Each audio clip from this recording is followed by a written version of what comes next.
सुनहरी मछली ने अपनी जादुई शक्ति से पेड़ पर एक सुंदर सा घोंसला बना दिया। टुनटुनी सुंदर वन में अपना घोंसला बनाकर रहती थी। टुनटुनी बहुत सीधी थी। उसके सीधेपन का सभी पक्षी फायदा उठाया करते थे और पीठ पीछे उसे बेवकूफ, बुद्धू और नासमझ जैसे टाइटल दिया करते थे। एक दिन कालू कौआ उसके घर आया। टुनटुनी, तुम बहुत सीधी और दयालु चिड़िया हो, वरना तो जंगल में कोई पक्षी ऐसा नहीं है कि उससे मदद की कोई उम्मीद भी की जा सके। क्या बात है, तुम्हें क्या मदद चाहिए?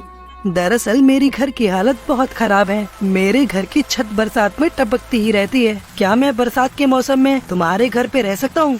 हाँ, क्यों नहीं।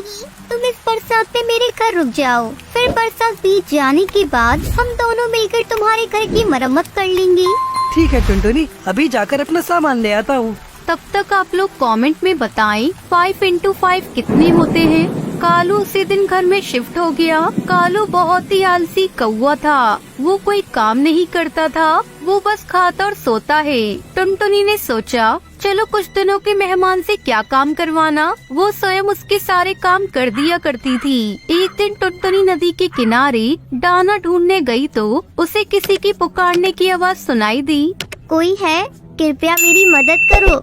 टुनटुनी ने सुना तो आवाज की दिशा में गई। उसने देखा कि छोटे से गड्ढे में एक सुनहरी मछली फंसी हुई है। शायद नदी की नहर के साथ बहकर गड्ढे में फंस गई होगी। टुनटुनी उसे सावधानी से उठाकर नदी के पानी में छोड़ दिया। वाह टुनटुनी, तुम तो बहुत अच्छी चिड़िया हो। मेरी जान बचाने के लिए शुक्रिया। अरे, तुम्हें मेरा नाम कैसे पता? तुम तो रोज यहाँ दाना चुगने आती हो और मैं रोज यहाँ ठंडी हवा खाने आती हूँ। मैं तो तुम्हें रोज देखती थी। तुम्हारे साथी पक्षियों के मुंह से तुम्हारा नाम भी सुना था, पर तुम मुझे नहीं जानती। मेरा नाम सुनहरी मछली है। ओह, तो ये बात है। सुनहरी मछली, तुम तो बहुत सुंदर और प्यारी हो। तुम्हारा रूप तुम्हारे नाम की तरह सुनहरा है। तुमने कुछ ज्यादा ही तारीफ कर दी। धन्यवाद। क्या तुम मेरी मित्र बनोगी? हाँ, वैसे भी मेरा कोई दोस्त नहीं है। सभी पक्षियों को लगता है कि मैं बुद्धू हूँ और मुझ में आजकल के जमाने के अनुसार चतुराई नहीं है, तो इसलिए वो सब मुझसे मतलब से बात करते हैं, वरना पीठ पीछे मुझे बुद्धू बोलकर मेरा मजाक बनाते हैं। तुम ये बात जानते हुए फिर भी तुम उनकी सहायता करती हो, पर क्यों?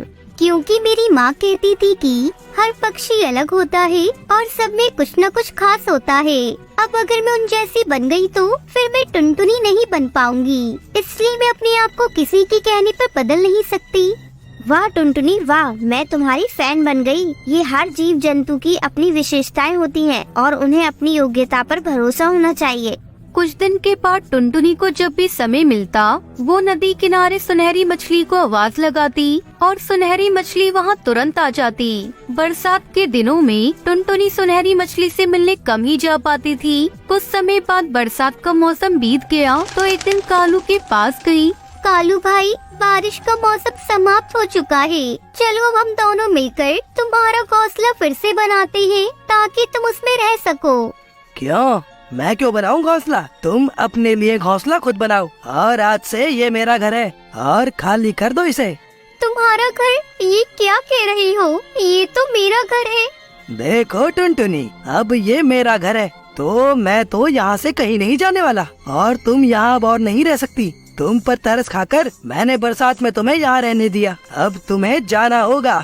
कालू को वो धक्के मारकर टुनटुनी को घर से निकाल देता है। कई पक्षी शोर सुनकर अपने घरों से निकल आए।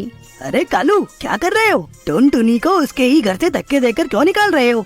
क्या बताऊं तोताराम, इसने अपना घर मुझे बेच दिया है और कहा कि बरसात के बाद ये घर खाली कर दूंगी, पर अब जाने का नाम ही नहीं ले रही है।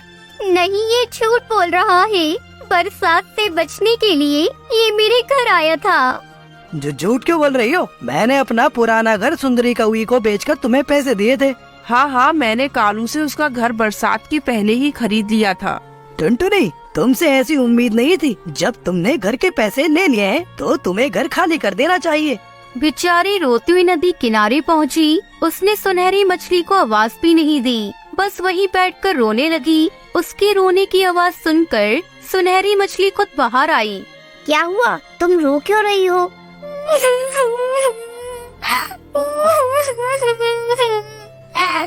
क्या बताऊं बहन, मैंने कालू को बरसात के मौसम में अपने घर में शरण दी थी, पर अब वो उल्टा मेरे घर पर कब्जा करके बैठ गया है।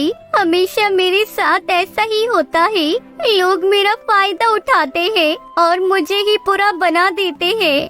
कोई बात नहीं, ईश्वर के घर अंधेर नहीं, ऐसे पक्षी एक न एक दिन अपने किए की सजा जरूर पाते हैं। तुम चिंता मत करो, मैं तुम्हारे लिए इसी नदी के तट पर बरगद के पेड़ पर एक सुंदर घोंसला बना देती हूँ। सुनहरी मछली ने अपनी जादुई शक्ति से पेड़ पर एक सुंदर सा घोंसला बना दिया। वाओ, ये तो बहुत ही सुंदर घर है। सुनहरी मछली, आपका धन्यवाद, आपने मेरी इतनी सहायता की। तुम यहाँ नदी किनारे खुशी खुशी रहो, कोई तकलीफ हो तो संकोच न करना। टुनटुनी खुशी खुशी वहाँ रहने लगी। अब वो दिन रात किसी भी समय अपनी दोस्त सुनहरी मछली से बात कर सकती थी।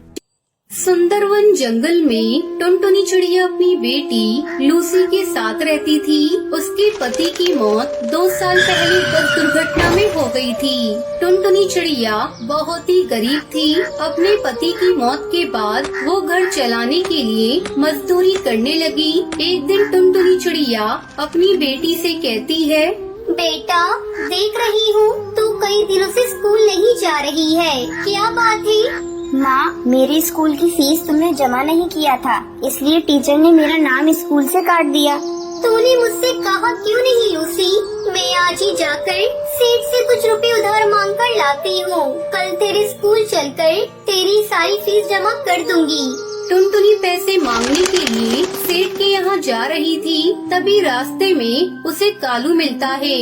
क्यों नहीं टुनटुनी, कहाँ जा रही है? कितनी बार तुझसे कहा है तू मुझसे शादी कर ले, पर तू मानती नहीं। तुझे पता है ना मैं तुझसे कितना प्यार करता हूँ, पर तूने मेरा प्यार ठुकरा कर उस कमबख्त बंटी से शादी कर ली। अब तो वो भी नहीं रहा, अब भी समय, तू मुझसे शादी कर ले, मैं तुझको रानी बना कर रखूंगा। रानी, मेरा इतना बड़ा घर है, बस एक घर वाली की कमी है। ये क्या बदतमीजी है कालू, तू हर बार मेरा रास्ता क्यों रोक लेता है? टुनटुनी रानी, तुम इतना क्यों भड़क रही हो? गुस्से में तुम्हारा चेहरा बहुत प्यारा लग रहा है। तुझे शायरी बहुत सोच रही है।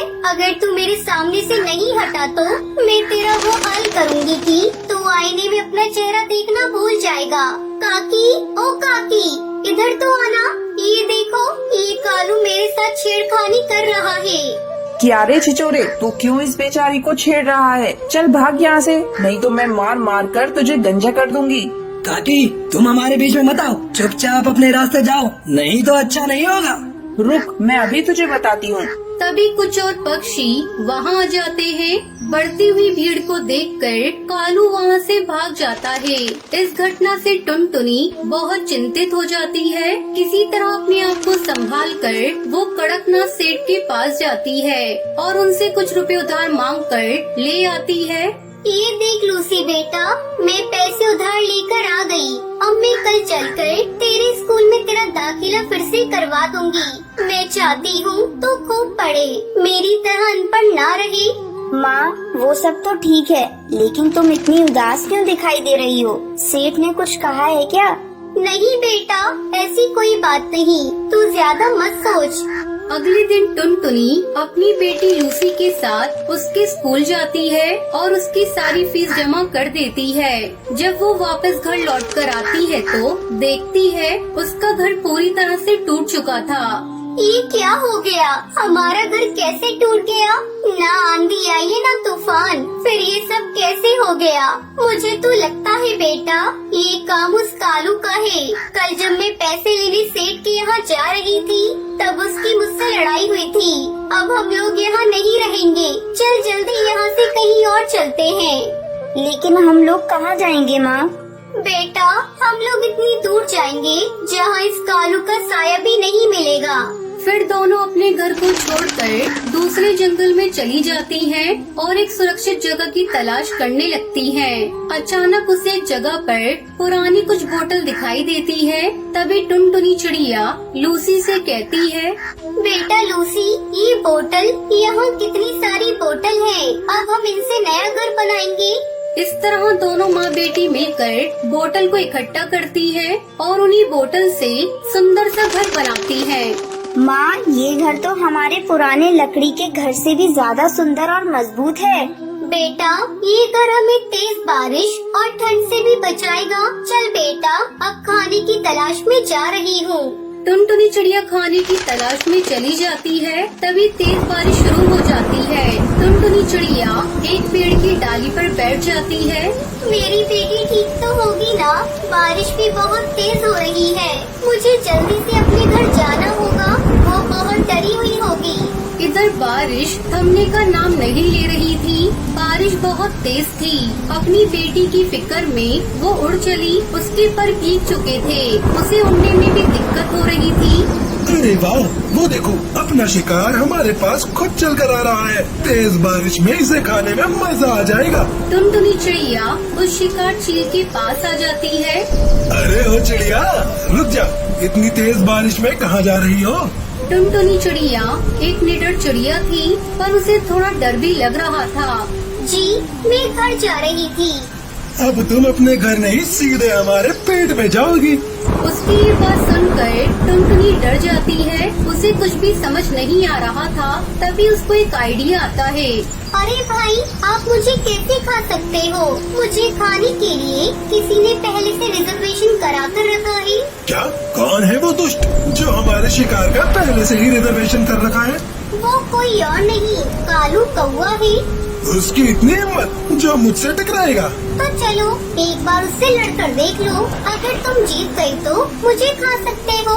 टुनटुनी चिड़िया निकल पड़ी कालू की तलाश में, जिसने उसका घर तोड़ा था। टुनटुनी चिड़िया आगे आगे उड़ रही थी, पीछे पीछे शिकारी चील। तभी उसे एक पेड़ पर वो कालू कौवा दिखाई देता है। देखो, वो रहा कालू कौवा। इतना सुनते ही शिकारी चील कालू कौवे पर टूट पड़ते हैं। टुनटुनी मौका देखकर वहाँ से भाग जाती है और अपने प्लास्टिक बोतल घर में खुशी खुशी रहने लगती है। बरसात का मौसम था।